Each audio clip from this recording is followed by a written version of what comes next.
Hello hi friends ఈరోజు మాత్రం personal notebook app ఒక అప్లికేషన్ అయితే ఉంటుంది. మన ఇంపార్టెంట్ నోట్స్ ఏదైతే పర్సనల్కి సంబంధించిన ఏదైనా నెంబర్స్ కానీ లేకుంటే ఏదైనా రాసుకోవాలంటే కనుక అందులో రాసుకొని భద్రంగా మన మెయిల్లో కానీ మన మొబైల్లో పెట్టుకోవడానికి మాత్రం చాలా యూస్ఫుల్ అని చెప్పాలి.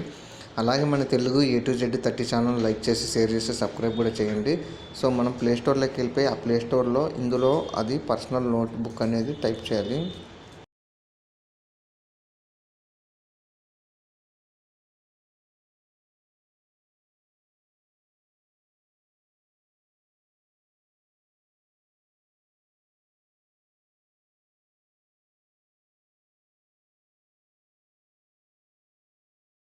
ఇక్కడ నోట్బుక్ అయితే ఉంది. ఒకవేళ డిలీట్ చేసిన తర్వాత రీసైకిల్ బిన్లో ఇక్కడ సైడ్కి ఉంటే మనం డిలీట్ చేయలేదు కాబట్టి లేవు.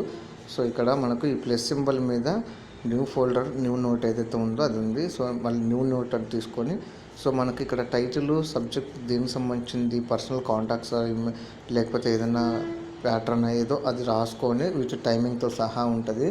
సో ఇక్కడ మనకు మిగతా అంతా టైప్ చేసుకొని నెంబర్స్ ఇట్లా పేరా మొత్తం చేసుకొని ఇక్కడ సేవ్ చేసేస్తే కనుక మనకు సేవ్ అయిపోతుంది. సో హాయ్ అనే ఒక దానికి సంబంధించింది ఒకటి ఉంది. ఇట్లా మొత్తం అన్నీ మనము నోట్ ప్యాడ్ లాగా మొత్తం అన్నీ రాసి పెట్టుకోవటము, రాసుకున్న తర్వాత డిలీట్ అయితే రీసైకిల్ బిల్న పెట్టుకోవడము, వీటన్నిటిని ఫోల్డర్ కింద కూడా చేసుకోవచ్చు.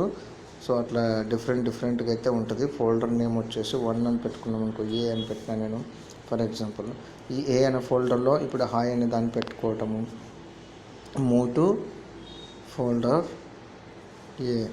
సో ఏ అనే దాంట్లో అది ఒకటి ఉంటుంది. ఎలాగా ఫోల్డర్స్ పెట్టుకొని ఫోల్డర్స్లో డాక్యుమెంట్స్ పెట్టుకొని మన ఇంపార్టెంట్ అనుకుంటే ఇవన్నీ ఇందులో పెట్టుకుంటే కనుక చాలా సేఫ్గా చాలా యూస్ఫుల్ ఉంటుంది. సో అలాగే మన ఈ వీడియో కూడా నచ్చినట్లయితే లైక్ చేసి షేర్ చేసి సబ్స్క్రైబ్ చేయండి. Thank you friends.